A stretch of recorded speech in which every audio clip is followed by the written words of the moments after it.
for 21 Pilots and you're watching Moshcam.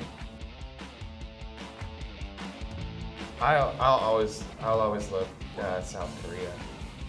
It's just like one of my favorite places to be, and I like performing there also. I've spent some time over there even before Tyler and I started playing music together, and it's just a cool place. Cool people. Yeah, I like that place a lot. I think a couple of my favorite cities is Vancouver in Canada, and then Brisbane actually I really enjoy there. And no, I'm not saying that like I dislike Sydney or whatever, but out of all the places I've ever been, you know, being in Australia is definitely one of the coolest places. Yes, but we didn't write it. No, I'm kidding. The national anthem of ours. Our yeah, the American national anthem. American national anthem. No, we're kidding. We're kidding. There's like, we've kind of like talked about this before, because we like to be on the same page about everything, because we're best friends. Because we're best friends. So we want to have the same favorite song. Yeah. So we've talked about it, and we're just like, and I'm like, I'll make a sacrifice. If I have a favorite song that's not yours, then I'll just switch mine to yours. Right. You know what I'm saying? That's usually how this, you know, it works that way a lot. So what's your favorite song to play? We'll say it at the same time. Okay.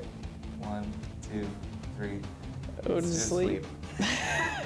Love Ode it. to Sleep. I love that song. Ode to Sleep. Love that song. Right? Don't you love it? Yeah. You love it, right, Josh? Yeah, it's my favorite. I think it's my favorite song ever written. Yeah. So playing it live naturally. You're welcome. Yeah. No, I know. Naps. Together. Yeah. Like if sometimes like we would play like really small venues. There's like basically like this kind of set. There's like no couches or anything in the dressing room. It's like this. So we would kind of just like put our backs up like this, and then just like sleep.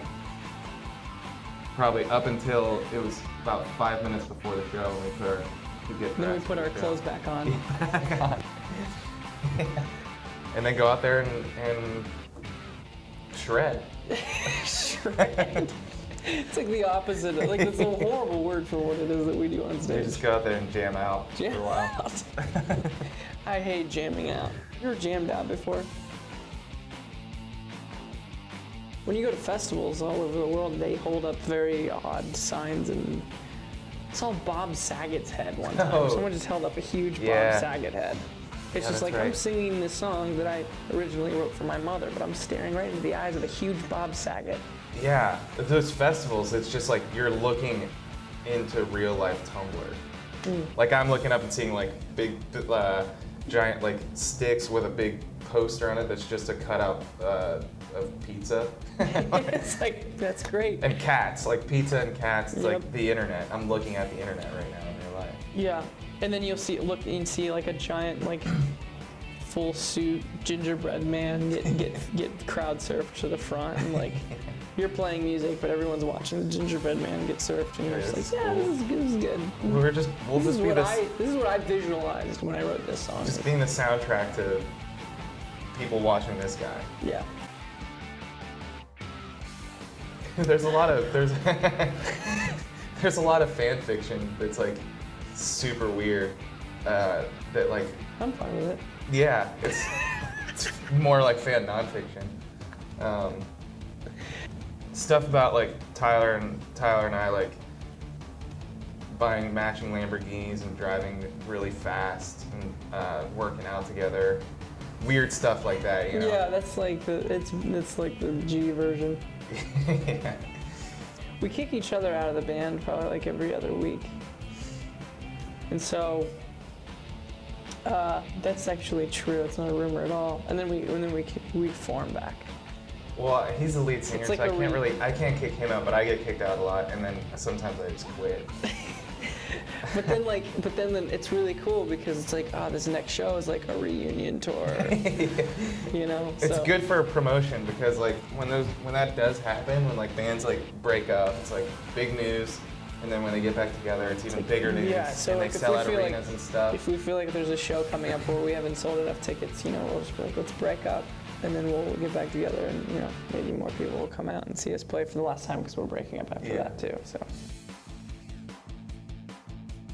if I'm being honest with you, my favorite music video I ever made, I was like 14, and I made my little brother and his friends, like I choreographed a dance for them to do, and then like I was the singer and they were the dancers, and it was actually to the song Lucky by Britney Spears. It's a fantastic video. Actually, I'll try to ask my father to put it on the internet for that to kind of take off and take our career to the next level. But no, seriously, one of my favorite videos we've ever done is with a close friend, Mark Eshelman. It's at Real Bear Media. Is like his Twitter. Yeah.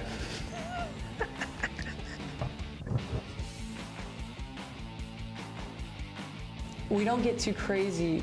I think that a lot of the stigma is that like you record music and then you get like really weird in the studio together, and like it's usually like a band experience. Let's all get weird and after the studio session's over, and it's just the two of us, so it's like you can only get so weird. We just leave that there's to only the two, fan fiction. Yeah, there's only two Part of the people in the band, so it's like let's all go do a ton of hard drugs.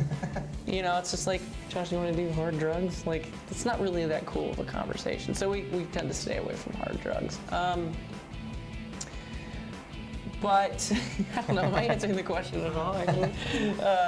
Do we have any eureka moments? What does eureka mean? It means like I found it.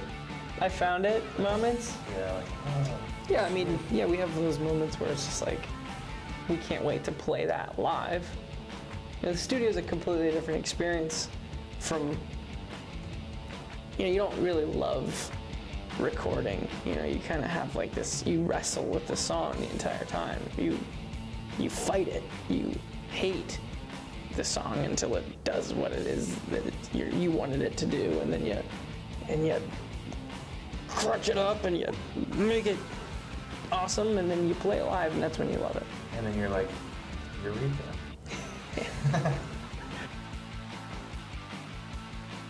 I signed an inhaler the other day. Did you? Yeah.